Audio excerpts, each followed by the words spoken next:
Tom Soder presents The Thin Man as a major genre innovation, particularly because it was among the first important sound films to portray a man and woman as genuinely equal partners in intelligence and agency.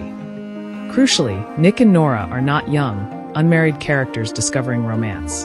They are an experienced, worldly married couple whose teasing and verbal sparring emerge from an already secure love. The film also broke convention by centering a middle-aged leading man and combining three genres rarely integrated so successfully.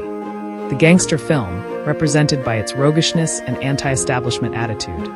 Screwball comedy, drawing particularly on the styles associated with Howard Hawks and Frank Capra. And the detective mystery, drawing on traditions associated with Charlie Chan, Philo Vance, and Sherlock Holmes. Its success demonstrated that a murder mystery did not have to remain solemn or purely procedural.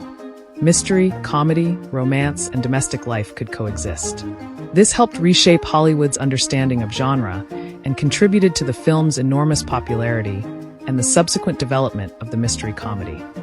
The difficulty of categorizing The Thin Man reflects precisely what makes it distinctive. Critics like Fran Mason have variously called it a comedy thriller, a film that appropriated numerous genres but owed its greatest debt to screwball comedy, and in Nick James's sight and sound formulation, a novel transformed by MGM from a detective thriller into screwball comedy. Frederick Isaac goes further, arguing that the six Thin Man films occupy a space between mystery and comedy. They feature a likable, slightly raffish married couple, friendly criminals, murderers masquerading as respectable citizens, and an abundance of wit and entertaining side life that prevents them from functioning as conventional mysteries. Yet their persistent concern with murder, crime, and retribution makes them too serious to be straightforward comedies. He therefore calls them screwball mysteries. Stories whose fundamental objective remains catching a dangerous killer, but which treat that objective as lightly as possible.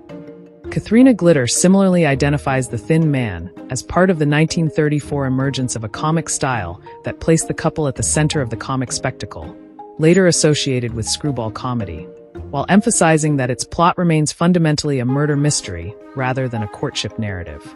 She argues that the film subsequently spawned a cycle of murder mystery comedies featuring screwball couples, including Remember Last Night, Star of Midnight, The Mad Miss Manton, The Ex-Mrs. Bradford, The Amazing Mr. Williams, and A Night to Remember. The broader legacy was substantial. The fusion of mystery and comedy became an enduring Hollywood convention and eventually extended to television. As USA Today critic Robert Bianco put it, pretty much every TV mystery/comedy you've ever seen owes something to these movies.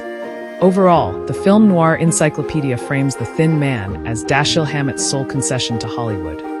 A tonal departure for a hard-boiled writer, occurring alongside Hollywood's growing commitment to themes and characters that would eventually feed into the noir cycle. Do you think the term screwball mystery perfectly encapsulates The Thin Man? Share your thoughts in the comments.